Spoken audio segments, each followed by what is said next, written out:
Hi hello నమస్తే welcome to our channel Ragadeepti all-rounder. నేను మీ రాగదీప్తి. ఈరోజు మనందరికీ ఎంతో ఇష్టమైన పానీపూరి రెసిపీని షేర్ చేస్తున్నానండి. ఇంట్లోనే హైజీనిక్గా మనము పానీపూరి చేసుకొని ఎంజాయ్ చేయొచ్చు. సో బయట పానీపూరి పిల్లలకి పెట్టాలంటే చాలా భయం కదండి. సో ఏమేమి మిక్స్ చేస్తారో ఏమో అనే టెన్షన్ ఉంటుంది.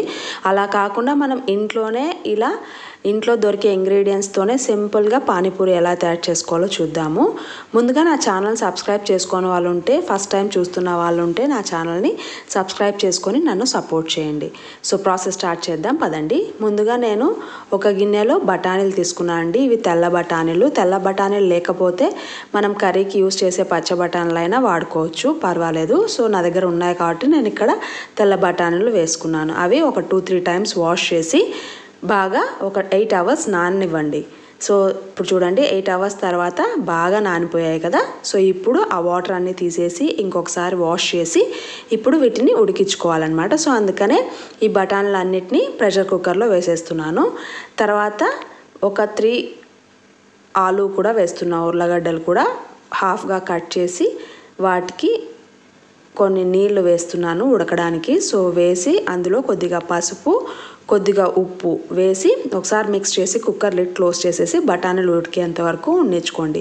ఈ ఉడికించిన నీళ్ళని పడేయకండి, పానీలోకి యూజ్ చేయొచ్చు, టేస్టీగా ఉంటుంది. ఇప్పుడు కుక్కర్ విజిల్స్ అయిపోయినాయి. ఇప్పుడు మూత ఓపెన్ చేసి బఠానీలు కుక్ అయ్యాయా లేదా అనేది చూద్దాము. సో చెప్పాను కదండి, ఇప్పుడు ఈ నీళ్ళు వంపేస్తాం కదా, అవి కూడా పడేయద్దండి, వేస్ట్ చేయకండి. సో చూడండి ఒక బఠానీ తీసుకొని చూస్తున్నాను, బాగా మెత్తగా అయిపోయాయి. ఇప్పుడు ఆ వాటర్ అంతా సపరేట్ చేసేసి ఈ ఆలు ఉంటుంది కదా అదంతా తీసేసి పక్కన పెట్టండి. ఒక ప్లేట్లోకి ట్రాన్స్ఫర్ చేసుకొని చల్లారిన తర్వాత పైన పొట్టంతా ఇలా తీసేసేసుకోండి.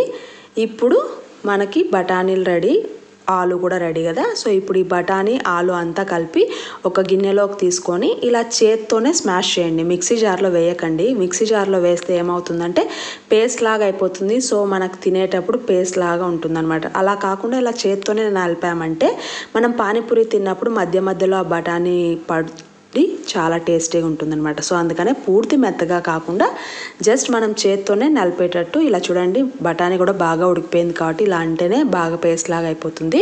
సో ఎక్కువ పేస్ట్ లాగా కాకుండా ఇలా కొంచెం బఠానీ పంటికి తగిలే విధంగా ఉండేటట్టు స్మాష్ చేసుకోండి. తర్వాత ఇప్పుడు ఇందులో స్పైసెస్ యాడ్ చేయాలి. సో దీనిలో గరం మసాలా, తగినంత ఉప్పు, మిరియాల పొడి, జీలకర్ర పొడి, కారం ఇవన్నీ ఇందులోకి వేసేసేయండి. వేసి బాగా మిక్స్ చేయండి మసాలాలంతా ఈ ఆలూకి బఠానీకి అంతా పట్టేటట్టు బాగా మిక్స్ చేసుకుంటే మన పానీపూరిలోని ఆలూ స్టఫింగ్ అనేది రెడీ అయిపోతుంది అనమాట.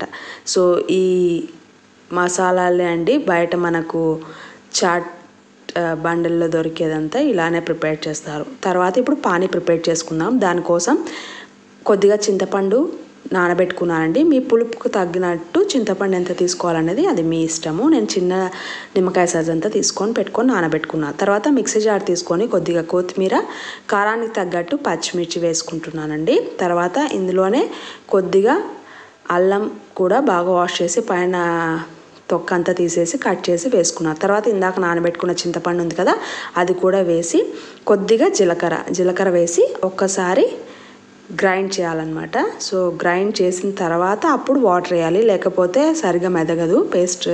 ఇప్పుడు ఇందాక చింతపండు నానబెట్టుకున్న నీళ్ళే ఉన్నాయి కదా అదే వేసేసి ఒకసారి బాగా బ్లెండ్ చేయండి. ఎక్కువ వాటర్ వేయకండి, మనకి పేస్ట్ లాగా అవ్వదు. సో అందుకని కొద్దిగా నీళ్ళు పోసి ఇలా పేస్ట్ లాగా చేసుకున్న తర్వాత ఆ పేస్ట్ని ఒక గిన్నెలోకి ట్రాన్స్ఫర్ చేసి ఇప్పుడు మనము ఇందులోకి వాటర్ వేయాలన్నమాట. సో నేను మిక్సీ జార్లోనే వాటర్ వేసి తొలిపేస్తున్నానండి. సో మీ పానీ కన్సిస్టెన్సీకి తగ్గట్టు వాటర్ వేసుకోండి. సో నేను ఇక్కడ ఒక 3 గ్లాసెస్ ఆఫ్ వాటర్ వేసాను.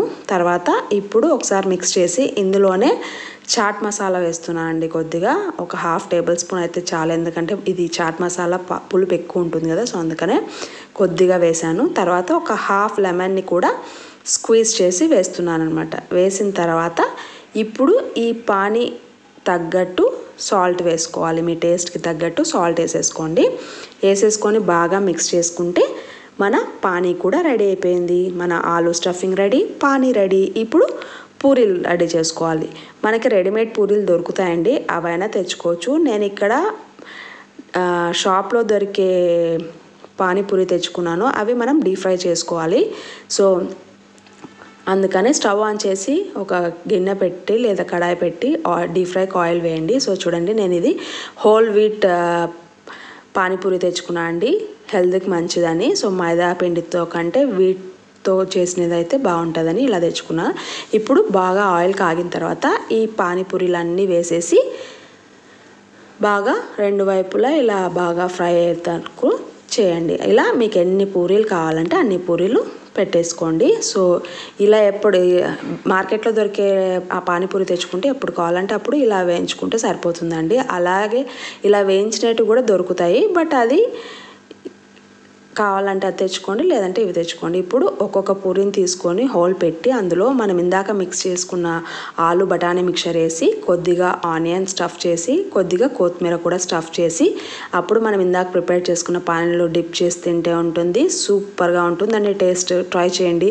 ఇలా అన్ని పూరీలోకి ఒక్కొక్క పూరి అలా చేసుకొని తినాలంటే టైం టేకింగ్ కదా. సో అందుకనే నేను తీసుకున్న పూరీలు అన్నిటికీ ఒకటేసారి స్టఫింగ్ చేసేస్తున్నా. ఫస్ట్ ఆలు మసాలా వేస్తున్నా, తర్వాత ఆనియన్ కొత్తిమీర వేసి రెడీగా పెట్టుకుంటే ఇంకా ప్లేట్లో పానీ పెట్టుకొని ఇంకా డైరెక్ట్గా లాగిచ్చేసేయడమే. సో ఇలా పానీపూరి అంటే ఎన్ని పూరీలు తింటామని కూడా అర్థం కాదు కదా. సో నాకైతే చాలా ఇష్టం అండి.